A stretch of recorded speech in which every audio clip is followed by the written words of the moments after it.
Morning বন্ধুরা, আপনারা কেমন আছেন? আশা করি ভালো আছেন। আমরাও আমাদের বাড়িতে বেশ ভালো রয়েছি। আর সোমার আরেকটা নতুন ব্লগে অনেক অনেক স্বাগত। এখন ঘড়ির কাঁটায় 9টা 10, আর আজকের ব্লগটা আমি এখান থেকেই শুরু করছি।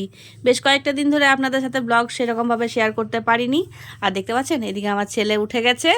আর ছেলেটা এত দুষ্টু হয়েছে, কখন থেকে খাবার খাওয়ানোর জন্য চেষ্টা করছি, কিন্তু কোনো মতেই খাবে না, তাই বোতলে দুধটা রয়েই গেছে। তো দেখি ছেলেটাকে কতক্ষণে খাবারটা খাইয়ে দিতে পারি। আর একদিকে চা বসিয়েছি। তো দেখতে পাচ্ছেন চায়ের আমার অবস্থা কি হয়েছে। ছেলেটাকে দুধ খাওয়াতে খাওয়াতে একটু সময়টা যেই লেট হয়েছে, আর এদিকে চা পুড়ে এক এককার হয়ে গেছে। দেখেছেন বাটির অবস্থাটা কি হয়েছে। আর একটু হলে পরে না বিপদ ঘটে যেত।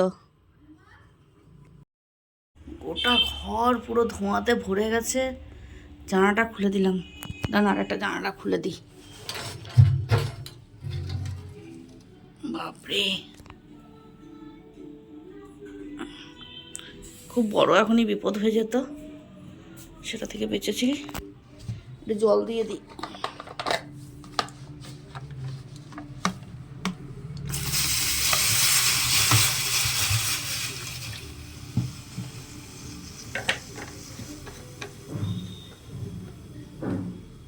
চায়ের বাটির অবস্থা দেখে আর চা খেতে ইচ্ছে করছে না, একটু জলখাবারটাই খেয়ে নিই। জলখাবার খেয়ে নিয়ে বসেছিলাম, হঠাৎ করে দেখলাম কলিং বেলটা বেজে উঠলো। তো নিচে গিয়ে দেখছি একটা পার্সেল এসেছে। তো এখন কিন্তু আমার কোনো মতেই মাথায় আসছে না যে কি পার্সেল আমি অর্ডার করেছিলাম। তো যাই হোক, হঠাৎ করে হাজব্যান্ডের ফোন এলো, আর সে বলল যে ও কি অর্ডার দিয়েছে, আর প্রিপেড করা ছিল বলে তাই আমার কোনো সমস্যা হয়নি। তো দেখুন, কিছু ড্রাই ফ্রুট অর্ডার দিয়েছিল, তো এটা হচ্ছে অ্যাপ্রিকোটের ড্রাইড ফুডটা এসেছে। আর আরেকটাও যে পার্সেল এসেছে, সেই পার্সেলটাতেও নাকি কোনো ড্রাই ফ্রুটেরই রয়েছে। ড্রাই ফ্রুট রয়েছে সেটা পার্সেলটা খুললেই বুঝতে পারবো। তো হাজব্যান্ডকে বললাম যে তুমি পার্সেল অর্ডার করেছো, যে তুমি তো আমাকে বলোনি। তো বললো আমার তো প্রিপেড করা আছে, তোমার তো কোনো সমস্যা নেই, জিনিসটা শুধু ছাড়িয়ে নেবে। তো ভাবলাম যখন ভিডিওটা বানাচ্ছি তো সেটা আপনাদের সাথেও শেয়ার করা যাক, আর রিভিউ একটা দেওয়া যাক যে ফ্লিপকার্টের ড্রাই ফ্রুটগুলো কীরকম আসছে। তো দেখুন, এখন আমি পার্সেলটা কেটে নিচ্ছি। আর পার্সেল কাটার সময় না অনেক কিছু লক্ষ্যও রাখতে হয়, কারণ জানি না কিসের মধ্যে। ও, ডাব্বার মধ্যে এসেছে, বেশ ভালোই এসেছে দেখুন। আর ডাব্বাগুলো না বেশ শক্তপোক্ত এসেছে, এগুলো পরে আমার কাজে লেগে যাবে।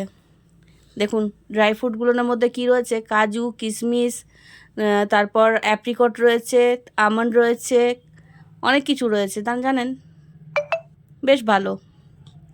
আর অনেকটা কম দামে পেয়েছে বাজারের দামের থেকে। আর কিছু রয়েছে সবুজ সবুজ রয়েছে, যে ফলটা পরে খেয়ে ওটা অবশ্য বুঝেছিলাম যে ওটা হচ্ছে কিউবি ড্রাই ফ্রুট। আমি জানেন তো যখন ক্লাস 1-এ পড়তাম, তখন ওই স্কুলে থাকতো আমার আরও 3টি বান্ধবী। তো 3টি বান্ধবীর মধ্যে আমার 3টি বান্ধবীর নাম হচ্ছে, একজন সরমা, একজন মিতালি, একজন হচ্ছে শতাব্দী। তো আমাদের ছিল 4 জনের একটা গ্রুপ। তো আমরা 4 বান্ধবী একই সাথে পড়তে যেতাম, একই সাথে খাওয়া দাওয়া করতাম, একই সাথে খেলা করতাম। তো সেই দিনগুলো বেশ ভালো ছিল। আর জানেন, তারই মধ্যে এক বান্ধবী আজকে এসেছে আমার কাছে মেহেন্দি পড়তে। আসল ব্যাপার, ছোটোবেলায় যখন আমরা স্কুলে পড়তাম, তখন পেন দিয়ে কিন্তু আমি আমার বান্ধবীদের হাতের মধ্যে নানা রকম নকশা করতাম। তো সেই ডিজাইনগুলো ওদের খুব ভালো লাগতো। আর সেই থেকে ওদের ইচ্ছে ছিল যে আমার কাছে মেহেন্দি পড়বে বলে। তো বড় হওয়ার সাথে সাথে মেহেন্দির ন্যাকটাও আমার খুব বেড়েছিল। আর সবাইকে মেহেন্দি পরানোর একটা ইচ্ছেও বেশ ভালো থাকতো, আর লাগাতেও বেশ ভালো পারতাম। তার কারণে সবাই কিন্তু আমার কাছে মেহেন্দি পরতে পছন্দ করতো। কিন্তু জানেন তো, বেশ কয়েক বছর ধরে না আমি সেরকমভাবে মেহেন্দি আর পরাতে পারছি না, কারণ আমার স্পন্ডালাইটিসের প্রবলেম হয়েছে। আর তার কারণে কিন্তু আমি মেহেন্দি করাটা ছেড়ে দিয়েছিলাম। তার কারণে কিন্তু মেহেন্দির আর্টের উপর একটা এফেক্ট পড়েছে, সেটা আমি বেশ ভালো করে বুঝতে পারছি। তো আজকে বান্ধবী এসেছে আমার কাছে মেহেন্দি পরার জন্য, আর আমি চেষ্টা করব ওকে যেন আমি নিরাশ না করে একটু খুশি করেই পাঠাতে পারি। তো দেখি কতটা আমি খুশি করে ওকে পাঠাতে পারছি। তো সেটাই আজকে আপনাদেরকে আমি দেখাবো। তো আমার বান্ধবীকে মেহেন্দি পরাতে শুরু করে দিয়েছি। আর আজকের মেহেন্দিটাই হবে আজকে আমার মেন ভিডিও। আর কি রকম আমি মেহেন্দি পরাই সেটা কিন্তু আপনারা কমেন্ট করে আমাকে জানাতে ভুলবেন না। তো এই বান্ধবী হচ্ছে একজন টিচার, ও প্রাইমারি স্কুলের টিচার, বেশ ভালো একজন টিচার। আর আমার বান্ধবী আরও দুটো রয়েছে, সেই বান্ধবীগুলোও নিজেদের কাজের মধ্যে বেশ ব্যস্ত। তো এক বান্ধবী তো বাইরে থাকে, সে মাঝে মধ্যে এলে আমার সাথে দেখা করে, আর এখন আমার সাথে না, সব বান্ধবীদের সাথেই দেখা করে আর কি। আর এই যে বান্ধবী, এই বান্ধবীর সাথে তো আমার বিশাল মজার মজার কিছু ঘটনা রয়েছে, যেগুলো খুব মজার ছিল। আমাদের যখন প্রাইমারি স্কুলে পড়তাম, আমাদের টিফিন সময়ে আমাদেরকে বাড়ি যেতে একটা অনুমতি দেওয়া হতো যে বাড়ি গিয়ে খাবার খেয়ে আসার জন্য। তো আমরা সেরকমভাবে টিফিন নিয়ে যেতাম, কিন্তু বাড়িতে খাবার খেতে আসবার সেরকম যাতে প্রয়োজন না হয়, তো টিফিন নিয়ে যেতাম। আর বাড়িটা যে খুব একটা দূরে ছিল তা কিন্তু নয়, কিন্তু ওই অফ টাইমটায় আমাদেরকে বেরিয়ে পেয়ারা গাছে পেয়ারা পাড়তে হবে, তেঁতুল গাছে তেঁতুল পাড়তে হবে, আর একটু ঘোরাফেরা করতে হবে। এই রকম আমরা দর্শী মেয়ে ছিলাম। তো সেই সময়টাতে আমাদের যে সময়গুলো যেরকমভাবে কেটেছে, আমাদের যে মজার সাথে কেটেছে, হয়তো আমাদের মেয়েরা এইরকমভাবে কিন্তু সময়টা সেরকমভাবে কাটাতে পারছে না, কিন্তু আমরা তো প্রচুর মজা করেছি। এখন অবশ্য যা দিনকাল পড়েছে, মেয়েদেরকে সেরকমভাবে ছাড়তেও পারি না। তো যাই হোক, দেখুন আপনাদের সাথে কথা বলতে বলতে মেহেন্দি কিন্তু লাগানো হয়ে যাচ্ছে। আর আজকের না আরও যে বাকি সারাদিনটা কিভাবে কাটালাম সেটাও কিন্তু আপনাদের সাথে শেয়ার করতে পারলাম না, কারণ সব কিছু কাজ দেখাতে গেলে কিন্তু সম্ভব না যে আমি বাড়ির কাজগুলো দেখাই। তো আজকে ভাবলাম মেহেন্দিটাই আপনাদেরকে দেখাই, আমি কীরকমভাবে মেহেন্দিটা লাগাচ্ছি। তো দেখুন আমি কীরকমভাবে মেহেন্দিটা লাগাচ্ছি। আজকে অনেক দিন পরে বান্ধবীকে পেয়ে মনের দুঃখের সুখের সব কথা কিন্তু শেয়ার করতে লাগলাম। আর অনেক কিছু কথা যেগুলো আপনাদের সাথে শেয়ার করতে পারবো না বলে ওপর থেকে আবার কথা দিতে হচ্ছে। আর দেখুন আপনাদের সাথে কথা বলতে বলতে কিন্তু আমার কিন্তু মেহেন্দি লাগানো প্রায় শেষের মুখে। আমার বান্ধবী তো পছন্দ হয়েছে, জানি না আপনাদের কেমন লাগছে।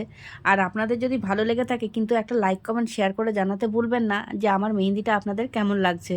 তো দেখেছেন কীরকম মেহেন্দিটা লাগানো হয়েছে। বা হাতটা কমপ্লিট হয়ে গেছে, এই ডান হাতের আঙুলগুলো ভরাট করে দিলে কিন্তু মেহেন্দি কমপ্লিট হয়ে যাবে।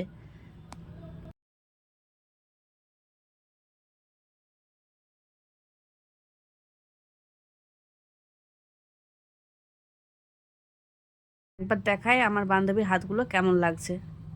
দেখুন ও কিন্তু খুব হ্যাপি। আমি আমার লাইফে আমার যেমন বান্ধবী পেয়েছি সেরকম পেয়েছি আমার হাজব্যান্ডকে। আমার হাজব্যান্ড এতটা হেল্পফুল, এতটা সাপোর্টিং, এতটা আমাকে বোঝে যে আপনাদেরকে বলে বোঝাতে পারবো না। আমার পার্লারে প্রচুর কাজ এসেছিল, তো আমার হাজব্যান্ড বলল যাও তুমি পার্লারের কাজটা করো, আমি রাত্রের খাবারটা করে নিচ্ছি। তো এখন আমার হাজব্যান্ড কিন্তু রান্নাঘরে রান্না সারছে, আর সে নিজেই কিন্তু ভিডিওটা বানাচ্ছিল। তো আমি বললাম এটা কিন্তু আমি দেবো, আর এটা ভিডিওটা করছিল এই কারণে যে ও আমাকে দেখাবে যে ও কী করে মাংসটা বসিয়েছে।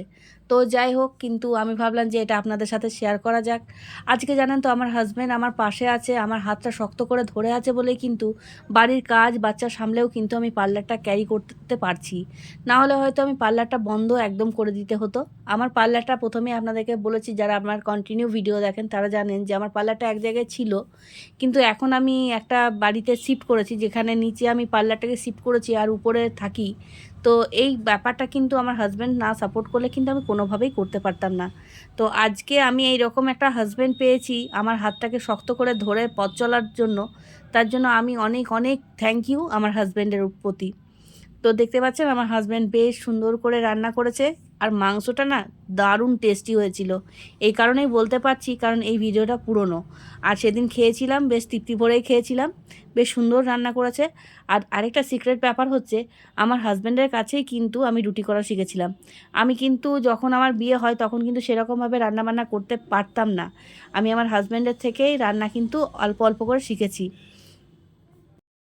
তো বন্ধুরা পার্লারের কাজ কমপ্লিট হয়ে গেছে, আর এখন চলে এসেছি রুমে একটু রেস্ট করব বলে, কারণ দুপুরবেলা থেকে ওই বসে তারপর আবার বিকেলে পার্লারের কাজ, বিকেল থেকে একদম রাত পর্যন্ত কন্টিনিউ দাঁড়িয়ে কাজ করার পরে না কোমরের অবস্থা খুব খারাপ, তার কারণে একটু রেস্ট নিচ্ছি।